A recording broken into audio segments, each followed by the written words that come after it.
listening to the Pharmacy Podcast Network.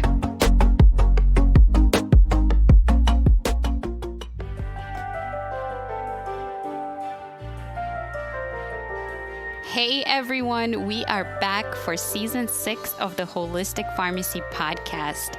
I'm your host, Marina Buksov, a functional medicine pharmacist and holistic herbal educator. I'll be sharing inspiring stories of my guests who have shifted into holistic modalities, both personally and professionally. My co-host, Dr. Jenna Carmichael, will be joining me to lead the Journal Club episodes to share an evidence-based approach to holistic and herbal medicine. I'm so glad you're here and hope you enjoy the show. Greetings, dear listeners. I hope you had a happy and healthy Thanksgiving to start this holiday season. For me, it's always a great reminder of counting one's blessings, not only seasonally, but having a dedicated gratitude practice. Now, without further ado, I'd like to introduce my next guest, with whom I share a mission to optimize your health in order to maximize your well-being. As working moms, we are all too familiar with the need to be superhumans, raising kids, taking care of families, and managing professional careers. I had a fascinating conversation full of similarities with Stephanie Smith, PharmD CHC, who coaches moms to prioritize their wellness by tuning into their own bodies, by resting and refueling, and by building endurance through exercise and movement. After attaining her PharmD from the University of the Sciences in Philadelphia, Stephanie began working with Pfizer as a medical education consultant. As her clinical experience grew, she moved into a more patient-centered practice at Mount Sinai Medical Center before assuming another teaching role in the pharmacy practice residency at Temple University Hospital. During the near decade at Temple, she provided direct patient care, as well as being part of a multidisciplinary team and mentoring and preceptoring pharmacy students and being adjunct faculty for Temple. During this time, Stephanie saw countless patients getting acutely better but struggling with multiple chronic diseases and the endless medication list that goes along with it. She began to truly understand the role that diet and exercise play in the trajectory of health inside and out of the hospital. Her own health began to change as well. It was through her own personal experience with Crohn's disease and Hashimoto's thyroiditis that it became clear just how challenging it can be to live with chronic illness, and more importantly, how rewarding it is to defeat them through healthy lifestyle choices and practices. As Stephanie's health grew, so too did her family, and she learned firsthand the obstacles that other women face as her role expanded to spouse and mother of 2 beautiful daughters. These new responsibilities forced her to reconcile and realign to her identity and passions. She left clinical practice to pursue a career in health coaching and functional medicine, and this is where Master Her Health was born, her business that applies a background of traditional Western medicine and pharmacy to an integrative program incorporating a natural diet, exercise, and rest techniques to build a community of healthy and strong moms across the country. Long story short, Stephanie transforms women from hungry, stressed, and tired to fit, confident, and healthy. And who doesn't need some of that? Hi, everyone. I am back with another episode of the Holistic Pharmacy Podcast, and I have with me today Stephanie Smith, who is a functional health coach and pharmacist. So welcome to the show. Thanks, Marina. I'm happy to be here. Yes, I'm so happy to get to chat with you. I know we met last year through Facebook, just networking and getting to know each other and carving our paths through functional medicine and blending pharmacy and integrative medicine together. So I'm super excited to hear about your journey, how it all started for you. So let's start there. Where did you grow up and how did you become a pharmacist? Yeah, good question. I grew up in New Jersey, and my childhood, I was really, I loved to dance. I was a dancer. I did ballet, tap, jazz, all of the things. And I just loved to move my body. It was just something that still is like a part of who I am today. But I think I realized, I was in high school that, I didn't really see a career in dancing. And so as I was kind of exploring, my other passions, I really loved science and math, and my mom is a nurse. So I kind of led me down the healthcare career path, but I didn't really see myself being a nurse. I didn't really want to be too hands-on. but I really wanted to help people through medicine. And I got my first job when I was 16 at an Eckerd's pharmacy. So I worked in a retail pharmacy, and I was like, yep, this is it. This is what I'm going to do.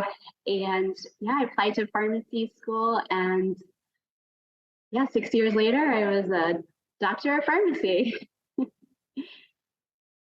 Yeah, I can really relate to a lot of that since I also danced for a really long time and through pharmacy school, in fact. Yeah. And it's something I continue to find important, the mind-body connection and somatic embodiment principles. That's something that I love to incorporate personally and professionally. So I agree, though, a lot of us make our choices based on what makes sense and what has monetization potential. So careers like in dance or in the arts or in the humanities aren't considered as lucrative, in most circles. So I'd love to know how pharmacy school went for you and what did you decide to do after graduating? Yeah, so pharmacy school, it was good. It was challenging for me, but I really enjoyed it. I loved, especially when we got into the pathophysiology and like what was going on with the body and just the deep understanding of that. And I loved clinical rotations. I just really loved the application of pharmacy and really getting to work with patients and talk to people.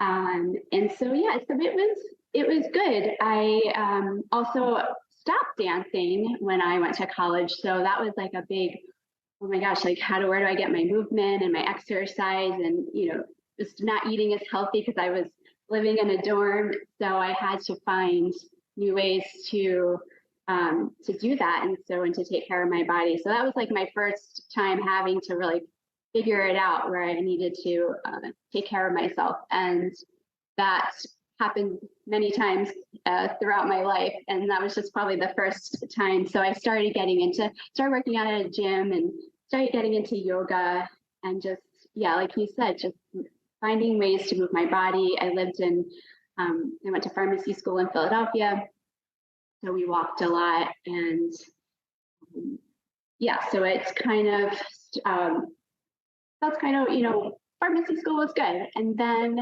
I fell in love with New York City. I guess Philly was a taste of the city, and then I fell in love with New York City. So I made it my mission to get up there. So I got my first job. I moved the day after graduating from pharmacy school. I drove a U-Haul with all my stuff. I got a tiny apartment in the West Village, and I was like, I made it. I had a job, I had my own apartment, and here I was with my degree. I hadn't even gotten licensed yet, and I just was like, I'm ready to start. So that was really empowering, I think, for to really be on my own. And my first job was I actually worked for a medical education company, and we were consultants, and our main client was Pfizer.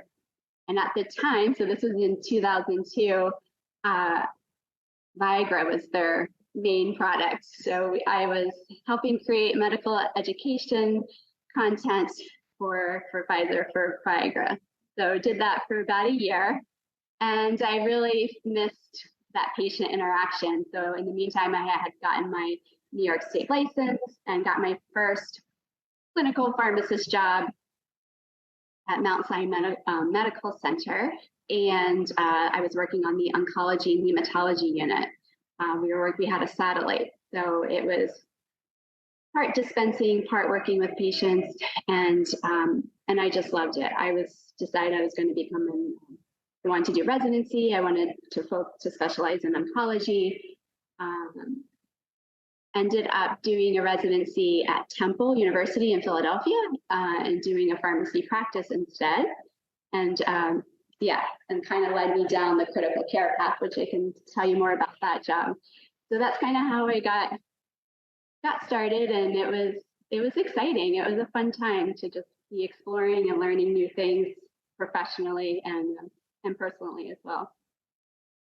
Yeah, sounds like you tapped into a variety of different settings there, which is wonderful. And many pharmacists I know feel stuck or stagnant if they stay in one place for too long, and then they feel like there's no hope in switching their trajectory. So it's really interesting that you got a chance to participate and work in all these different places. And I myself also interned at Pfizer at the 42nd Street location. Yeah. And I love the West Village, and that's actually where my herb school was. So Oh, wow. I feel like we were in the same places at different times. Yeah. Oh, yeah. The West Village is so quaint, and I loved living there. It was great. And yeah, and that's what I love about about the career of pharmacy, was that there's so many different paths that you can take. And a lot of people would ask me, especially when I was younger, how did you know at such a young age that you wanted to be a pharmacist? And like I mentioned before, it kind of found me, but I also feel that I thought I was going to be a retail pharmacist, like the first job and experience that I had, and actually never in the past 20 years have done that as a pharmacist, but I've done many, many other things. And so that, I think, one really cool thing about being a pharmacist is that there's just so many different opportunities as well. And so, yeah. And so then after I did my residency, I actually fell in love with critical care, and I had a lot of great mentors there that just taught me just amazing stuff. And being at an academic university, and just being able to see so much really acute critical care and infectious disease, I really just was like, this is it. And I was able to stay on as a critical care specialist in critical care. So my position was in the surgical ICU. It was a surgical trauma ICU at the time. It was 20 beds, and I was the specialist for that unit. So I was in charge of, overseeing all the patients there, and I got to be a part of a multidisciplinary team. I got to take on residents, residents and students. I got to do a lot of education to pharmacists, nurses, physicians, residents. I got to serve on committees and help make guidelines for the ICU and the hospital. I got to be a part of the code team. So we were running to codes and rapid responses all day long. And it was just, and I got to be, we were affiliated with the School of Pharmacy at Temple. So I got to also be a part of that and be adjunct faculty as well. So for about 10 years, I did that. And that was my dream job. That was it. Like I was doing it all. Like, for as a clinical pharmacist, I could not have asked for more better experience, and I absolutely loved it. But at the same time, that was my professional and what was going on. But personally, when I was leaving New York and coming back to Philly to do my residency, I was diagnosed with Crohn's disease, and I loved living in New York City, but that was pretty stressful and hard on my body. I wasn't sleeping well. I ended up at an apartment on Park Avenue, so that was really noisy and loud and lights, and I was doing shift work, so working till 11, 12 o'clock at night, and then being back to work at 6 or 7 in the morning. So sleep wasn't good. Health, nutrition wasn't good. So I think this led to my first diagnosis. So when I got to Philly, and after kind of finishing up residency, I just really started changing some of that. And I just really found the power of nutrition and lifestyle changes on our health.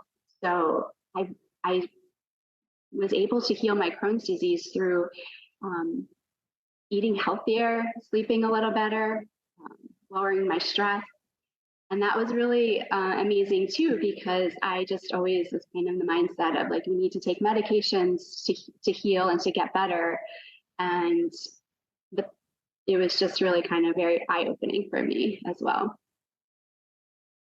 So then I started getting more into eating healthy, and I always kind of ate vegetables, but I always ate the same few ones. But my husband and I started dating, and my husband now, and one of the big things I say changed my life or changed the way I was eating is that I decided to join a CSA.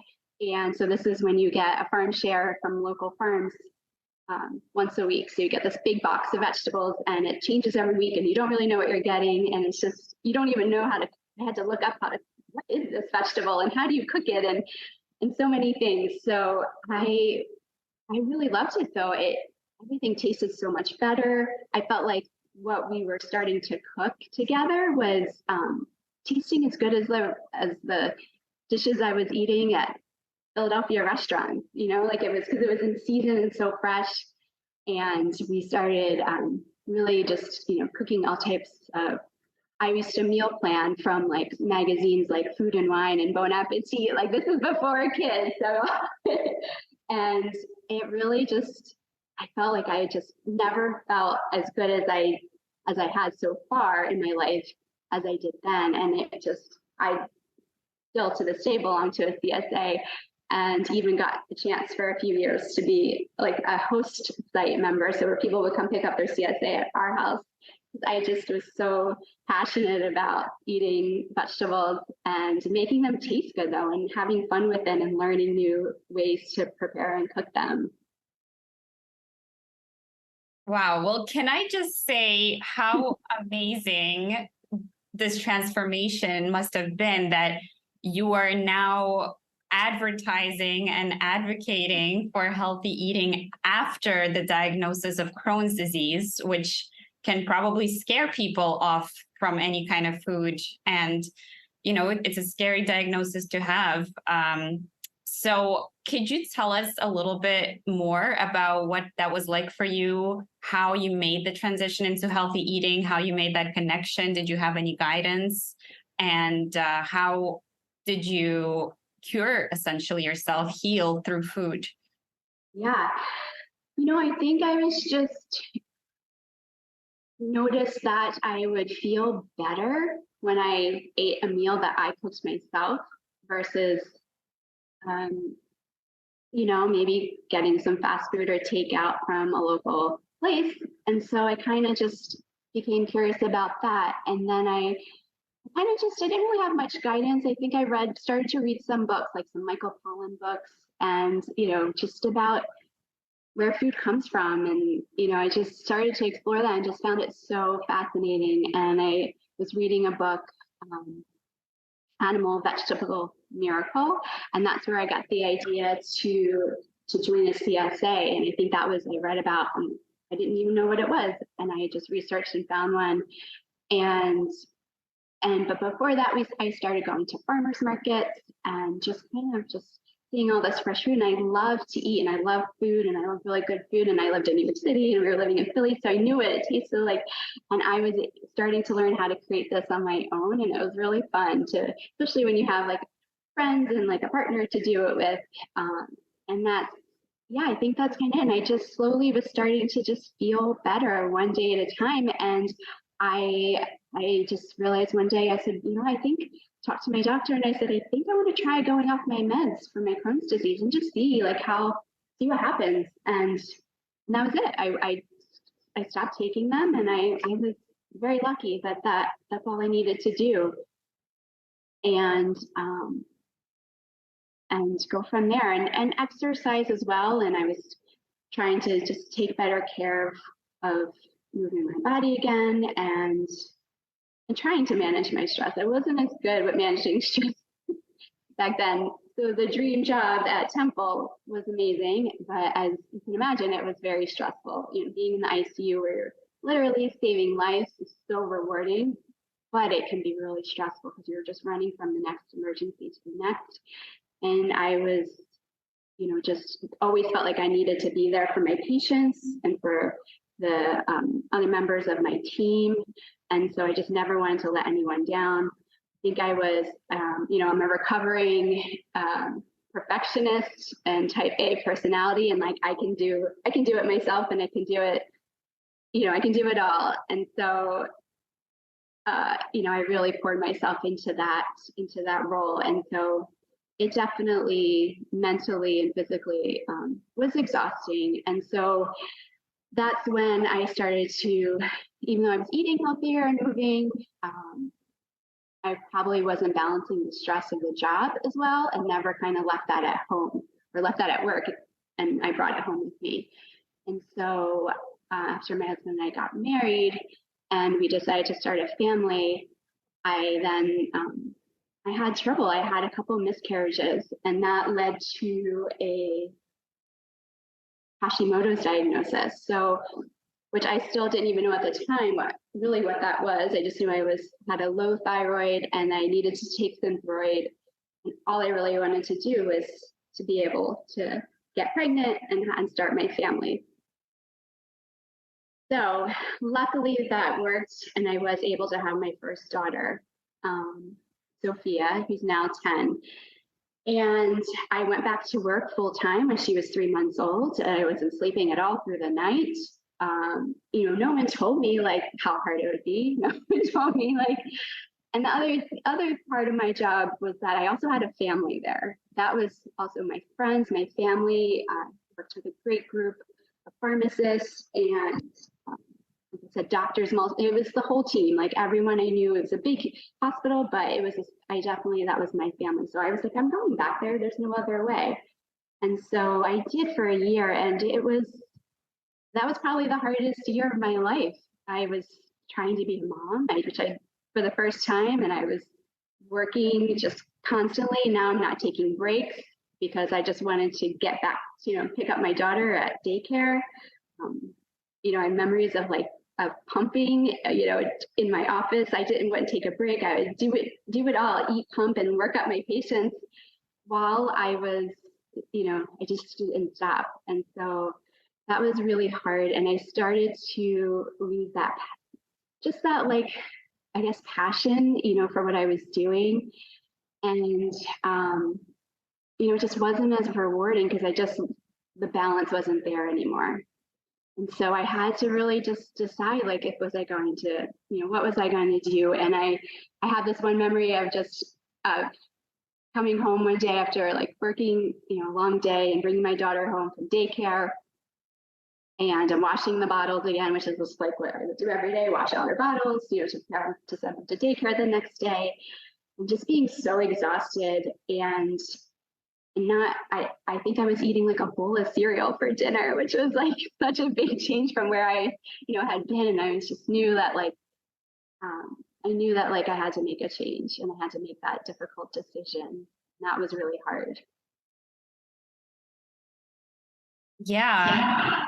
For sharing that. Sounds like the ups and downs and navigating these challenges of life and work and family. And it is a dance to balance all of that. And, I have to commend you also for realizing that there needs to be a change in your environment, right? Because many people, when they're diagnosed with something or having a health challenge, the automatic response is, okay, here's the diagnosis, here's the medication. There's also a lot of fear, and confusion, and you have to kind of wrestle with this idea that maybe this diagnosis is quote unquote permanent or chronic, and a lot can come up there. But it sounds like you were able to discern, both when you were living in New York City, that the sleep and the stress and all of these job expectations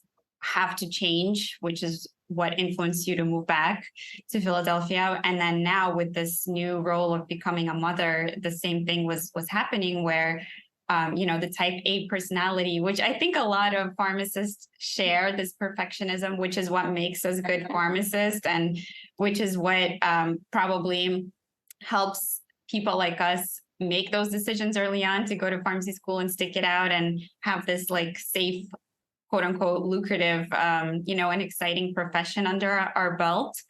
However, it's not sustainable, right? If you have those night shifts, if you have those sleep disruptions, if you have a family to take care of, the hours that we're expected to work with, the amount of pressure and responsibility to take care of other patients who are suffering or in pain or sick, it's a lot. So I don't think some of these settings are set up in a sustainable way where there's not enough help, even in the retail setting, right? There's not enough usually help. There's too much work responsibilities. And now with vaccinations and documentation and all of these things that fall on us to do just single-handedly after, a 12-hour shift or shift work where we're working night shifts or 7 days on, 7 days off, like nurses.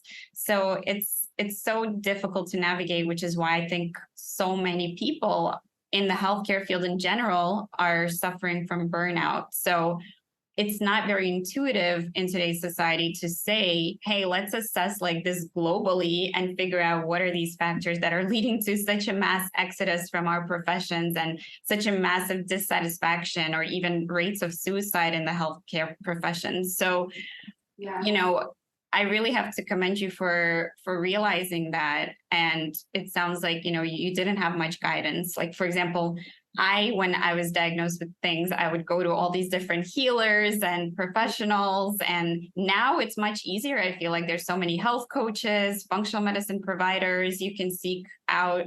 And back then, all you had were some books. And, the fact that you found a CSA is really cool because I also did one when I started my health coaching journey and started getting educated on this stuff. But you're right. It's not really public knowledge. And that's a shame. It really is. And and our society normalizes being stressed, like and being busy and all of those things. Like it's just a normal part of life, but it doesn't make it healthy or what the right thing is for you. And, we all have our seasons in life and it is really about recognizing, okay, like maybe a change is needed and it takes a lot of courage and it feels really uncomfortable to make changes. But sometimes you have to, you kind of have to just decide for yourself. Everyone is different, but, you could always go back to a job, right? What's the worst thing that could happen? I could have, left that job. Maybe I could have found that somewhere else again, gone back. It's not, nothing is so permanent in life, and it's good to try things. And so I did. So I left that job. It was, like I said, it was the toughest, hardest, time in my life up until that point.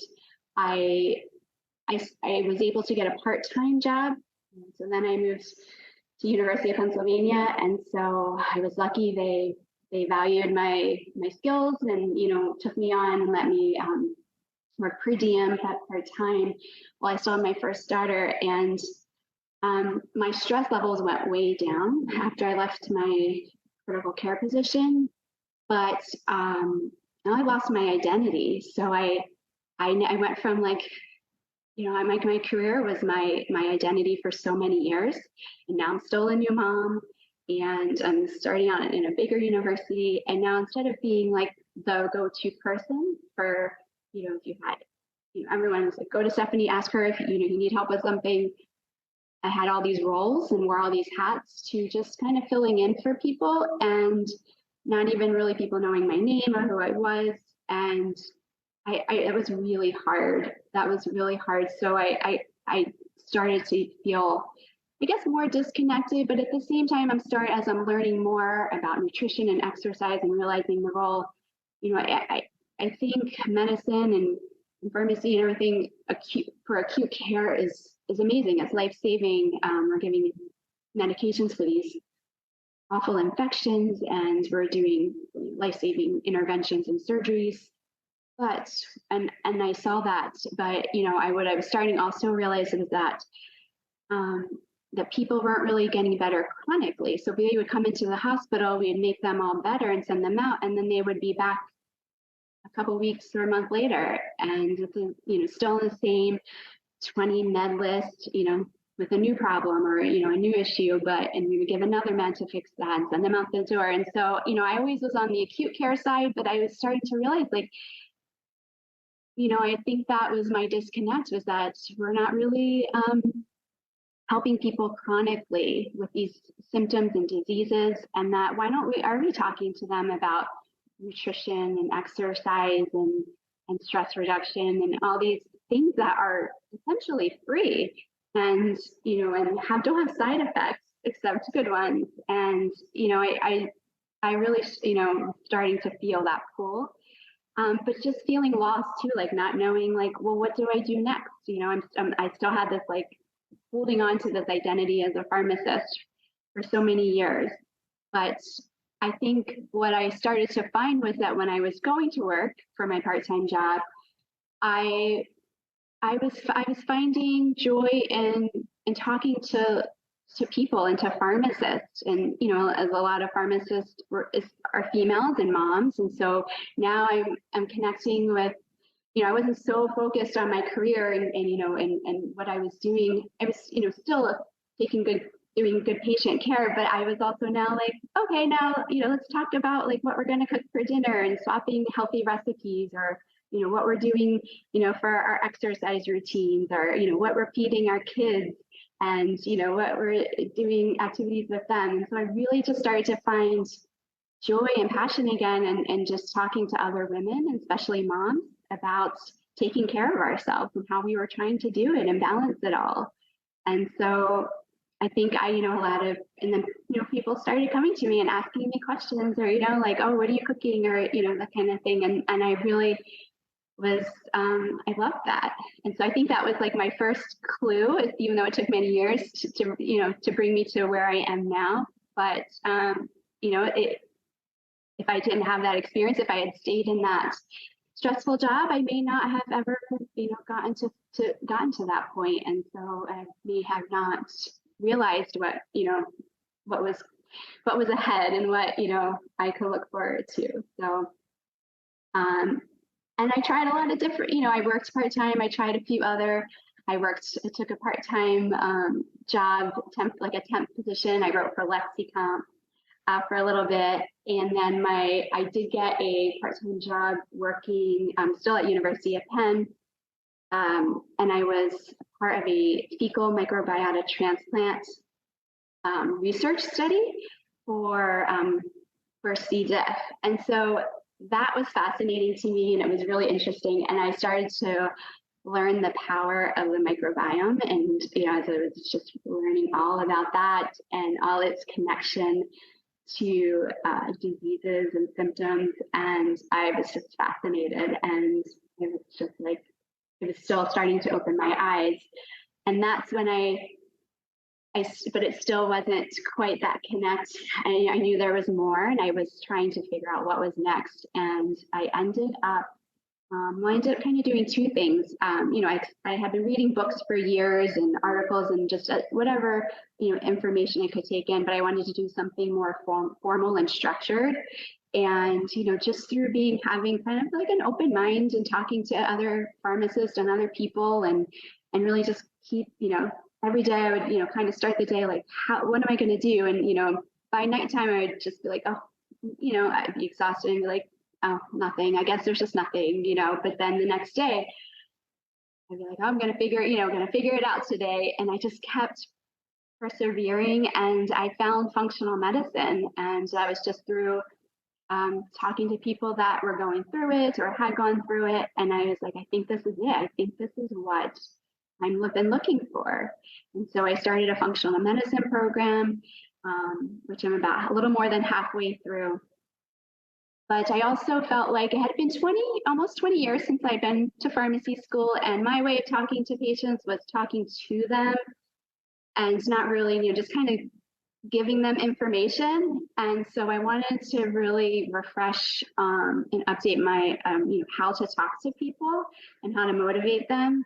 So I also decided to do a certified health coach program, and that was amazing and like very eye-opening as well. And it really changed how I even talk to my kids, and it's just to everyone, my friends who come to me for advice. It just really was just a great way to learn how to really get people to figure out their own motivation, and not just tell them like, this is what you got to do and go do it.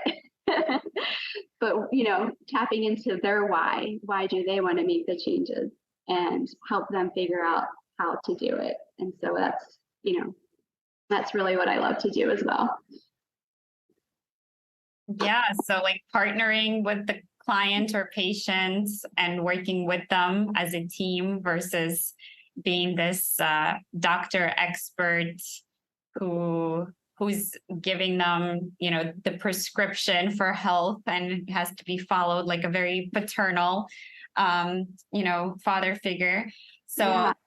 yeah, I agree. That is really eye-opening, motivational interviewing and other kind of things, and really digging into that intention and the motivation. Because the most difficult thing that I've found about anyone's healing journey is what you just described, like that every day waking up and having that drive and that desire and having that be what leads you, having your passion for life and for healing be stronger every single day and choosing to put power and strength into that bucket versus it's so easy to like sometimes just lose hope and give up and not do it and tell yourself, oh, I'm exhausted, because it's true, right?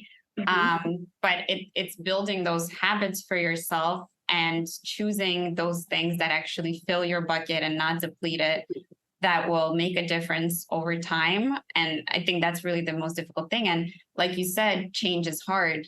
People are resistant because we're just wired that way. So it's just part of our survival brain. And we're wired to resist change or to prioritize fear, but it really sounds like you allowed love, your passion for your career, sort of like a love affair, really, with pharmacy to be your guide and motivate yourself through what drives you. And when you saw that that was shifting, you made those necessary changes. You switched your location, you switched your position, you moved into the functional medicine space when you were called for that, you moved into the coaching space. So that's really wonderful that you had such a strong drive within yourself that you were able to follow. Yeah, thank you. And with working with patients and clients, just realizing that they are the true change makers, and and just figuring, recognizing that, and that they are the experts on their life and their health and how they're going to do it, and it's just not one prescribed way. And and maybe what we may think is the most important may not be the most important to them. And there's so many factors that affect that, like their family, their friends, their surroundings, their belief systems. And it's just really interesting. And I love that because you really get to, it's almost like solving, putting a puzzle together and just helping them kind of figure it all out. And that's really is also I find so rewarding about coaching, is that you get to watch this transformation, that you're kind of just partnering along on this journey with them. And so it's really it's just amazing, and you're like just blown away by like what people can accomplish in even just a short amount of time. And they did it really on their own, and you're just there to facilitate it. And so I just find that so just rewarding. And I haven't felt that since the reward that I felt in that first job as a clinical pharmacist. It took a while, but and like you said, I persevering, but it was a lot, and it took a lot of time of just a lot of hemming and hawing, and just maybe I'll do this, and still trying to figure out how I am I going to do it down a pharmacist path, and then where am I going to do it as more as a health coach? But really, realizing it didn't really matter, because I was just helping them. Going back to my mission of helping people, from when I was 16 years old and deciding to go to pharmacy school, I just wanted to help people through their health. And it didn't matter. Honestly, it doesn't matter how I do it. And that's very, I don't know, it's just very freeing. But also I think, what gave me a lot of courage is just a lot of other things that were kind of going on personally as well. And so after, my husband and I had moved to the suburbs, and we had our, our dream home, and he had his dream job, and I was, I'm now a mom of two, and figuring out, I spent a lot of years figuring out how to bring movement and nutrition, but now as a mom. And so like my meal planning looked totally different. And, I was embracing my slow cooker and setting that up at night because I would leave for work so early in the morning. So my meal would be cooking overnight for the next day. But just sticking to like meal planning and batching, and we started like freezing meals and just kind of trying different things, but just realizing like it just felt good. And I was walking the kids in the stroller and just incorporating them into my movement, and or would I go to a gym with the daycare? I was just figuring this all out, and it didn't look anything like it had for 4 kids. It was fun, and figuring that all out.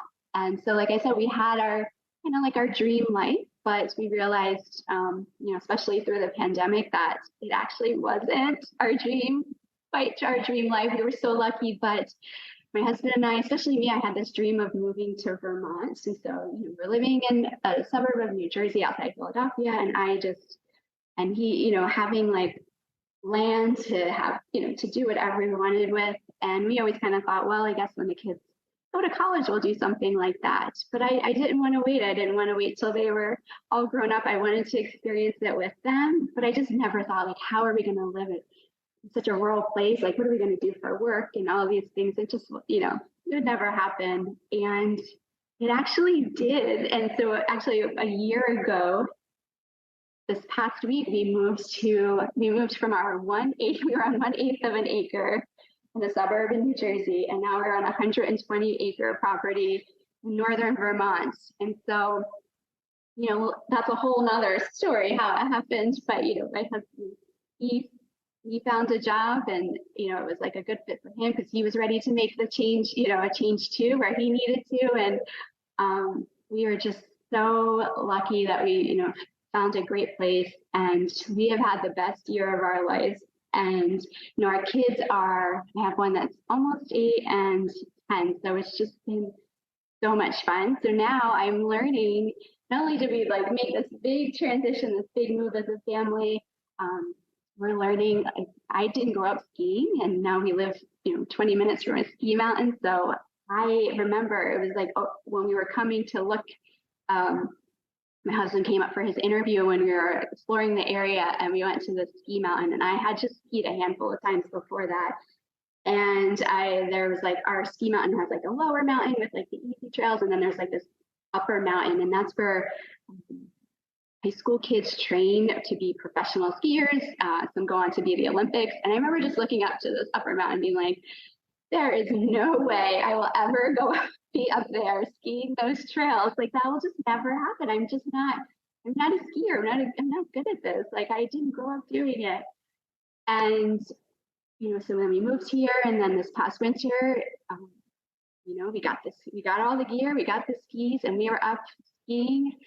And by February of this year, I was up there on the upper mountain doing those trails. And that was just so, like, it's just so many things. And so, like, learning new things is really hard. You need to really embrace that you're going to suck at it. And, that there's 4 and 5-year-olds that are skiing next to you that are better than you. and that, worrying what other people think. And, they're like, oh, are they looking at me? They must think I'm so terrible, and so many things. But I kind of embraced, and this is just with anyone trying to make change, it's like, well, what do I want to be? Do I want to be a healthy person? Well, what does a healthy person do? Or do I want to eat healthy? Well, what does that entail? So I wanted to be a skier. And so I was like, well, what does a skier do? And besides, you look the part, you dress, getting all the gear and the layers.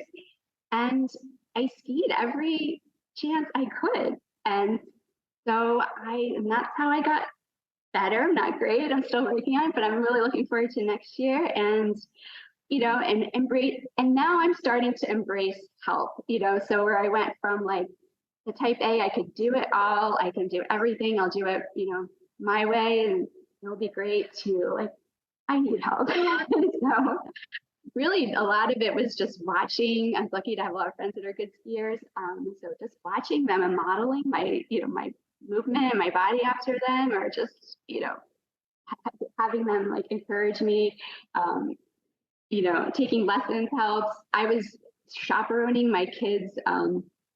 They were going with the school to learn to ski. So up here, like you spend half a day skiing, and so I was a chaperone, and I'm listening, taking notes to the instructor with the elementary school kids learning how to ski. So just really that beginner's mind and just an open mind about it. And so I think it was just kind of like, okay, like learning new things, it's possible. And then when you build that confidence, you feel like you can do anything. And so I think that's everything that happened, and throughout my career, and this big move, and then like starting to learn new things. You're also learning to rock climb, and I realized that was really scary. And now we're learning to mountain bike, and I'm back to like, I am just terrible at it, but I am having fun and I'm getting out there every week. But I think it was just all of that also just, really just gave me that motivation that I needed, or that inspiration to start my own business, and just to realize like, this is it. This is what I want to do. Because that was just honestly the scariest thing that I ever could imagine. And everything seems so overwhelming. So I can imagine with people who are trying to make health changes as well, it's overwhelming and it's scary, and it requires showing up every day and making, really small changes, or, just doing small things like 1% better each day and building on that. And so, so I did it. Yeah. So I launched my own health coaching business, and my only regret is that I didn't start it sooner, because I'm having so much fun. Yeah, I love that. That's a great regret to have. And actually, I'm also embracing this new way that I'm infusing into my coaching and in my life is a system called positive intelligence. And the major concept is that anything, even an adversity, can be changed into a gift and an opportunity. So what you're describing is really just allowing the space to be okay with not being okay, and knowing that everything is temporary, and allowing yourself and anybody you interact with, including your clients and patients, that it's okay for them to have their own experience, right? And giving them that space and the sovereignty to make their healthcare choices, and you being the guide that's helping them make an informed decision and navigating their priorities and their challenges that as they see them and not as we see them, and not imposing or assuming things from our perspective. Yeah, absolutely. And it's just when you're starting to try to do something new, like you actually feel like it's like a kid again, that feeling of like, and we don't get that very often as adults. We have so many responsibilities and so much stress and things to worry about, and we're running here and there. It's just the opportunity to feel childlike again is really energizing. And I'm really lucky, I'm getting to do it, with my children, although they're blowing past me real fast, but that's okay, because that's really exciting, to watch them grow as well. But yeah, it's just really humbling, but like it just gives you that lift of that boost of confidence that like I can do this. And that's also the realization, like I always thought, like we have one dream, right? Like it's just like you have your dream and you're lucky if you get to achieve it. And that actually, we have many, many dreams. So keep dreaming, because your dreams will change, and and they are attainable. You just think about what small step you can work towards each day to get to that. And so one of my favorite things with creating change is like, I don't really like, especially with like health habits and stuff, we tend to say like, I'm going to be healthy this week, or starting on Monday, I'm going to start eating better.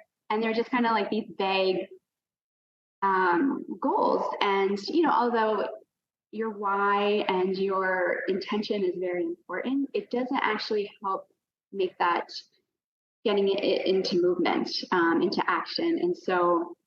And you lose your motivation and your willpower very quickly, like by midweek, you might be like, oh, I'm just exhausted. I can't do this. And it's so overwhelming. And so, for me personally, with like my professional and starting the business, like I said, I started to embrace help. So I've gotten help, and I working, collaborating with people has been just actually really fun, and not doing it on my own because that's less scary.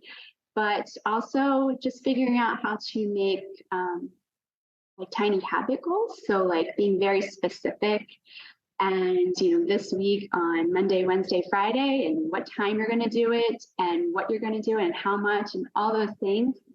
And then you build on that. And so we have so many habits that are just, we don't even realize, like we get up, brush our teeth, we make a cup of coffee, all these automatic things. So now you can just build on those automatic things. So you can say, okay, after I brush my teeth, I'm going to meditate for 5 minutes, 2 minutes. I started out meditating for 2 minutes a day just to build that habit.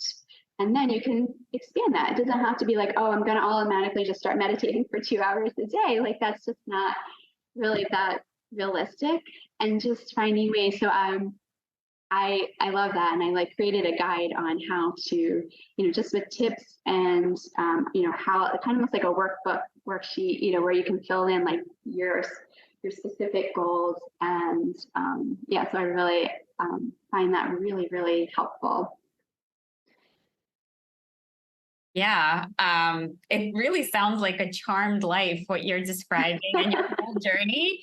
But, for those of you listening, it required you to surrender and give up and embrace it all, embrace the discomfort and go through it and accept that things will happen, and challenges will happen. And when in the midst of a challenge, it can be hard to see the light, so to speak, but like you said, everything changes. So just knowing that this too will change, right? With the wheel that comes up and goes down, and nothing is permanent, and everything changes, and you're allowed to change your dreams and your goals, and you're allowed to create new ones. And I think that's where we start. We just start with this allowance and this surrender. And I used to not understand it myself, like being type A and, having certain expectations or environments that I was part of. But just seeing like there's nothing different between you and any other person. So just allowing yourself that idea and that belief that you're allowed to have that dream, you're allowed to go after that dream. That's really, really the first step that needs to happen. And when you have the support of somebody holding tension, making you accountable, that's the whole power of going for a health coach or any other support system of your choosing. Because what I have also realized, like going through different programs after pharmacy school, my certifications, and working with clients myself, like that's the gap, right? That needs to be filled between you just dreaming and like what you described, making it into an actionable, achievable step that has time, a time frame on it, that has maybe some money, because money holds tension too. And that really helps people be accountable. And when I used to see like the prices for services, and people would say, you're paying for the transformation, not the information, I did not understand what they were talking about. But working with people, I see, and myself, my own progress, you really can educate yourself just through books, right? Like you have done. You didn't absolutely need to go to a health coaching program or a functional medicine university. All these concepts have been around for, since the beginning of time, through ancient civilizations, you can get the information. And now with the internet and with so many free resources, it's easier than ever. But why doesn't everybody take action on that information? Because there's a few missing pieces, and that's where that support is really, really paramount. So I'd love to know, what is your specialty now, and how are you supporting people now, Stephanie? Yeah, so, my mission now is to really, I'm passionate about helping moms like me, especially moms that are working or even stay-at-home moms, because that's a job in itself. But I really want them to learn how to take care of themselves, because we just have all these responsibilities and we put our health and ourselves last. We always put our families first, but over time that wears on you, and you start to have symptoms and just these imbalances, and you're not showing up as your best version of yourself. So I really want to help working moms optimize their health to live the best version of themselves, so they can be a better mom, a better partner, a better better in their careers and their jobs or their goals, and they can just achieve whatever it is they want, because they feel that health and that goodness, and they have the energy, and they kind of, it is a transformation, because it really brings them back to like that childlike, where you're like, yes, I can do this, I have the confidence, and make these changes and build on those small changes. And once you start to kind of open the door, just like I found with like my business, once I like kind of just put myself out there and open that first door, like the opportunities and just, it's like a whole new world that I've been exposed to. So it's the same thing, with making health changes. So I work with clients one-on-one right now. So I do private coaching, and yeah, I'm just really excited about that and what the future holds with my business. I never thought that I would call myself an entrepreneur. That just was not me. Like I just, like we said, we're type A. I like to have control of everything. And this is kind of like, well, I'm doing this and we'll see what happens. And then I'll grow from there. And so I'm really excited to see, where I grow this business. I love the idea of like retreats, and I love online programs, and, all types of different things that I have ideas about. So, so it's just really about the self-care, having self-compassion, not comparing yourself to others. Like you're beginning, you shouldn't compare to other people middle or end. And I did that. I would compare myself a lot, especially when I was looking at people who, when I was trying to, work on my own health. And then, when I was starting the business, I would compare, and I just feel like, well, look how many followers they have. And I'll never get that. And but just really, stop comparing. And no one really started out, they weren't born great, and they didn't start out great. They did the work. You just didn't see all the years of work that they've been doing behind the scenes, and just, really helping women go from surviving to feeling like they're thriving in life.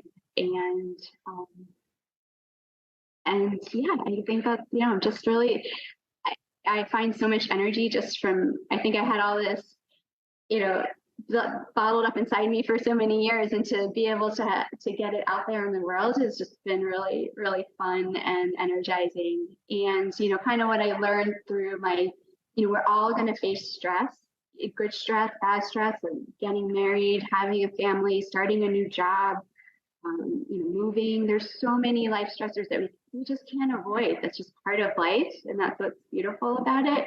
But having those healthy lifestyle foundations, kind of, to go back to in those stressful times, will really carry you through it, and you will weather that storm way better than you would have if you didn't. And, a lot of things like positive mindset, like you mentioned, is just really has been helpful as well. So, so throughout my journey of a pharmacist, and and personally, I think, I see like I had these ups and downs, and I kind of would always just bring myself back, and yeah, here I am. Yeah. So like we talked about, accepting yourself fully and embracing change is the key to a charmed life. That might be the episode. We'll see. And I can't think of anybody better than you to serve these women that are going to self-actualize. And it's hard to put a price tag on that. It's really invaluable. So if you have just one more minute, can we go into a rapid round question? Sure. Okay. So number one is, what is your number one advice for somebody to improve their quality of life right now? Hmm. Well, I really love focusing on blood sugar balancing. So I was the kind of person that had to eat every 2 hours, and then I would crave carbs and sugar. I couldn't leave the house without like a handful of snacks in my pocket, and I would get really hangry. And if we had to wait a long time to get a table at a restaurant, I couldn't do it because I had to eat so often. And I realized it was my blood sugar. I wasn't eating the right things.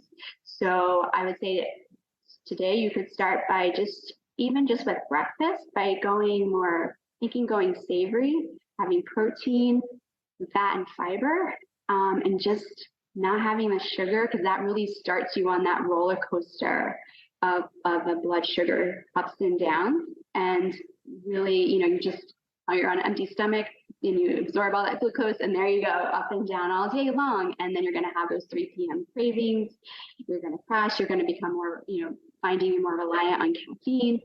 And so just being able to fill yourself with healthy whole food nutrients first thing in the morning will fill you up for a good 4 hours, and you'll feel amazing, and your levels will just stay nice and steady all day, and you'll find you'll have less cravings as well. Such an important topic, and just recognizing also that any carbohydrate breaks down into sugar too. So it's almost the same in my eyes at this point. And it's difficult, right? What we want to bring across here is it's not easy, but it requires change once again.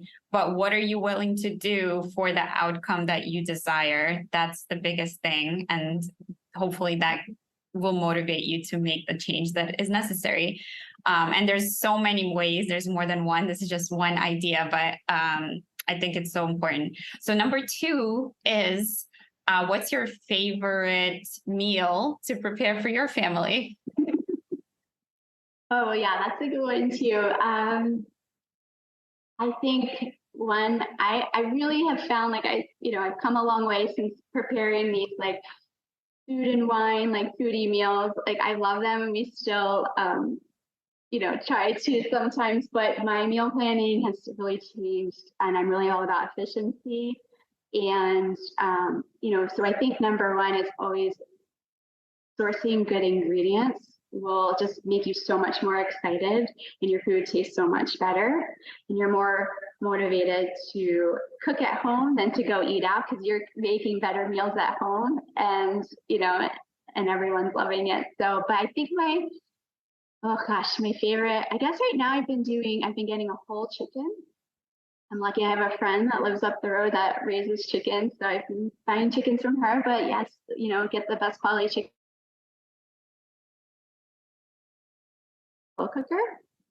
And so you can, look up, it's easy to find how to just do a whole chicken slow cooker recipe. You can season it however you want. And if you want to crisp it up at the end, you could put it under the broiler. But now you have enough of your protein for a couple of days probably. You could use that leftover chicken for, putting in salads, or putting in your kids' lunch. And it's just an easy way. It's really very hands off.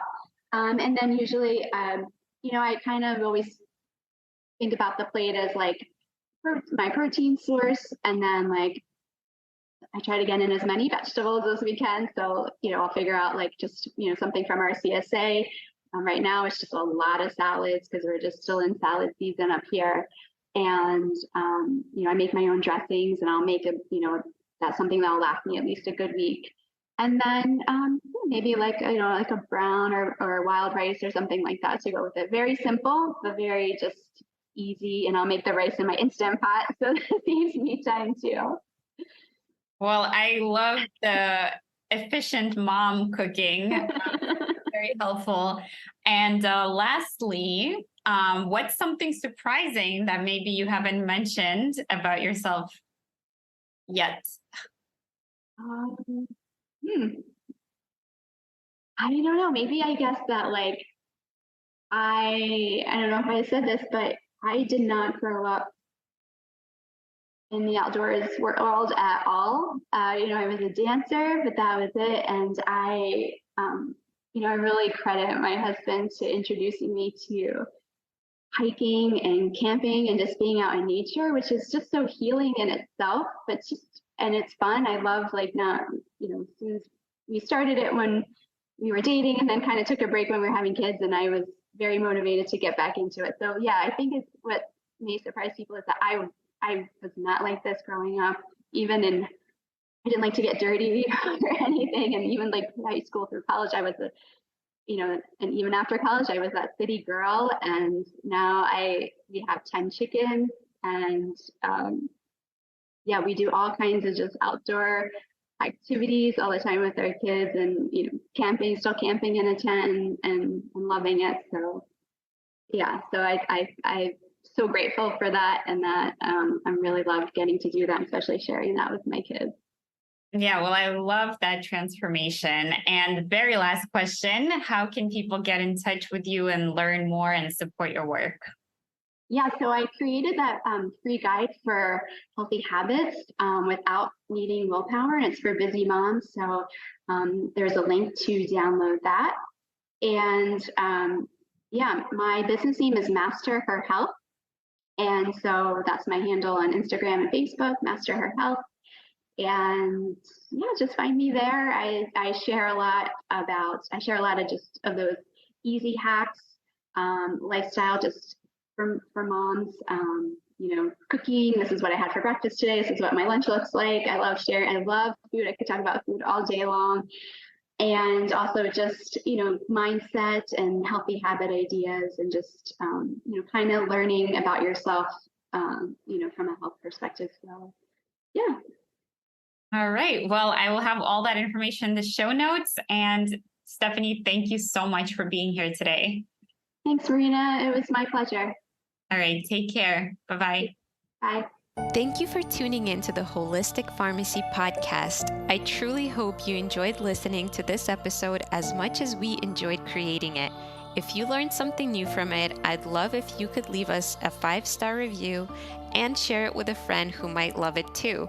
You can find me on any of the podcast and social media platforms by looking up Holistic Pharmacist or Dr. Marina Buksov. Thank you for your support, and see you next time.